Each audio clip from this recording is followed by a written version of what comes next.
as human beings, we believe, like so many people, before I give them a workout plan, they're talking about recovery. Everybody that hears me speak, they want to go straight to recovery.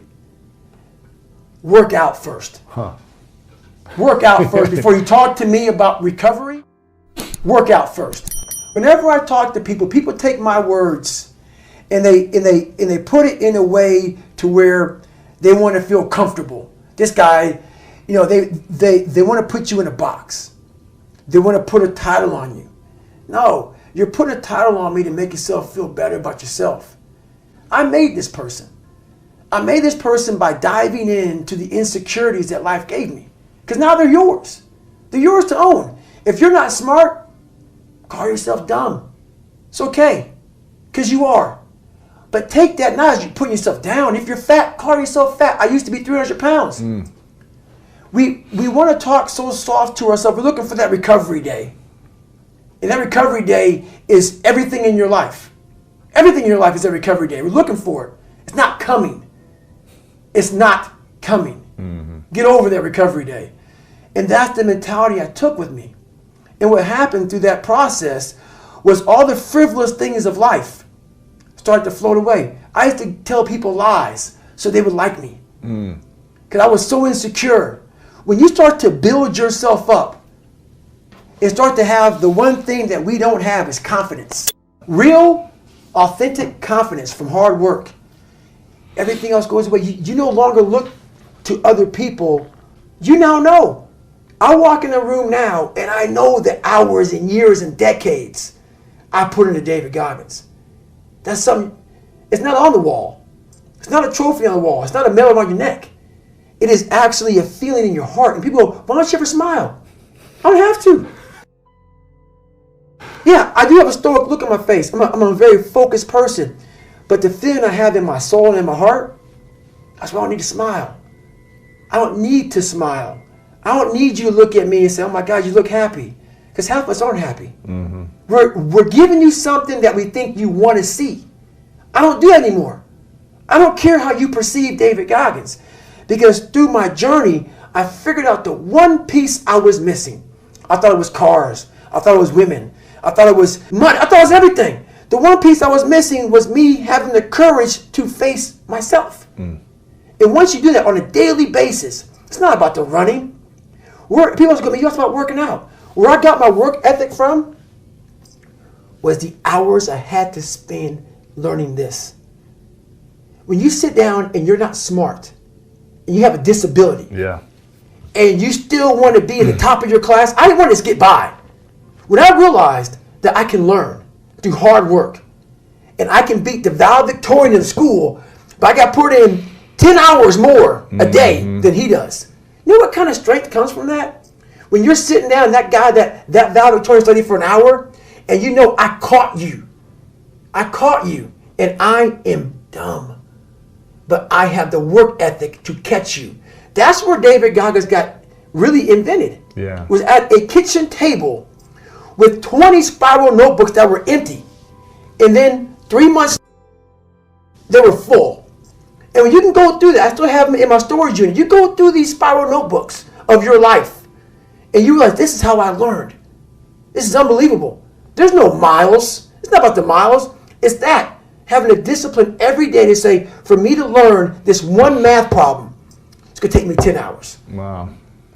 And that's where and you realize through hard work, you can outwork anybody, no matter how badass they are. But that's the part people don't want to dive into. It starts with yourself, man. You got to start diving into those things that you are afraid of. You don't gain confidence by going to the spot that makes you feel good.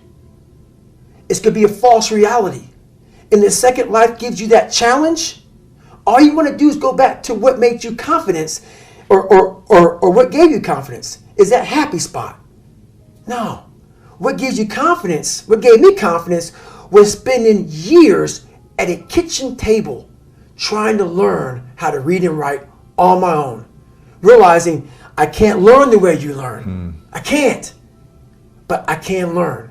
What gives you confidence, not being afraid, is overcoming the fear. I used to stutter severely bad. So right now, I don't know how many people are going to watch this. You know what gives me confidence? Is knowing I no longer care if I sit here and start stuttering to you. Yeah. That's what gives me confidence, is facing these things, overcoming them. And maybe not overcoming them every day, but facing them and facing them and facing them. Pretty soon like this, you know what, man, this is where it's at. It's not in that comfort zone. It's in the discomfort zone is where my confidence is getting built.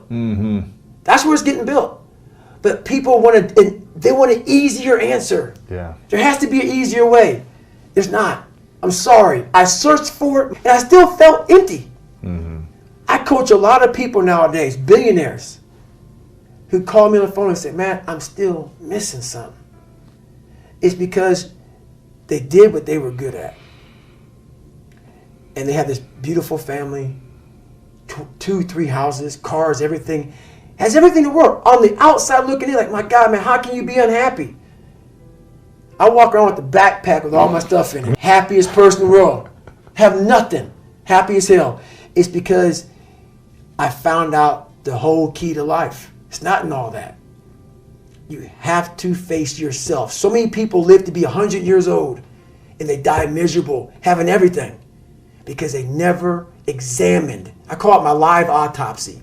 You never examine this. Happiness, peace, enlightenment, it's all up here, man. It's all up here. And when I start talking like this, people go, man, you know, no. It's the truth, man. All up here. You just got to be willing to go and face it. And that's the hard part. And when my mom left my dad, we went to nothing for a period of time before she got on her feet. Right. And that $7 a month place used to be, it was who I was. I was no one. I was in the sewer. My mom went there. I had nothing. And you always feel like you have nothing. I'd achieved so much. I was a Navy SEAL. I'd gone through Ranger School. I've gone through Delta Force selection training. I've done so much. I run 200 miles, pull-up records, everything. Learned to read and write, became pretty intelligent. And I still was like, man, what is wrong with me?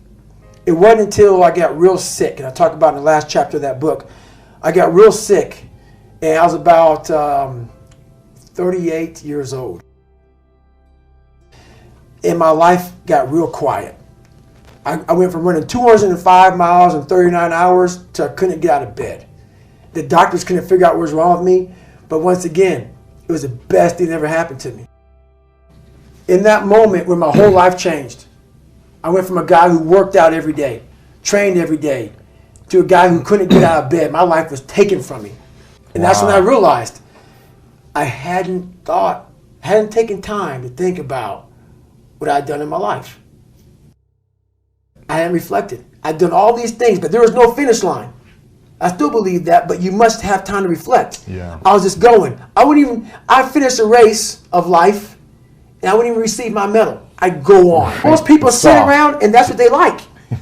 They need the ceremony if I accomplished something. I haven't done anything. Let's go. Let's go. Let's go. I'm just getting started. I'm just getting started. That's right. When I started figuring out life, that I was leaving so much in the tank. I call it my 40% rule. Yeah. I was leaving so much in the tank. Once I realized, my God, man, I was this dumb, fat kid being bullied, and now I'm a 180-pound person, lost 106 pounds in less than 3 months. Learn to read, learn to do this, learn to do that. I was like, I need more. I was fueling my mind with everything. And I never took time to say, my God, you came from this hell, and you're here. So those insecurities, and this is how I explain it the best way. SEAL training became pretty hard, and a lot of guys weren't getting through it. So they designed a SEAL prep program. They sent me there to train these kids. Wow. Yeah. Young kids. So when they get to Navy SEAL training, man, they were physical studs. They were running, swimming. I mean, they were hybrids. But they get the buds, and the same amount of people would quit. Why is that? This is why. We were training bigger, stronger, faster quitters. It's not about... Not the mind. That's right. I wasn't getting into the dungeon of these guys' minds. I wasn't building that so-called mental toughness. Mental toughness isn't something that you sample. It's something that you live in every day.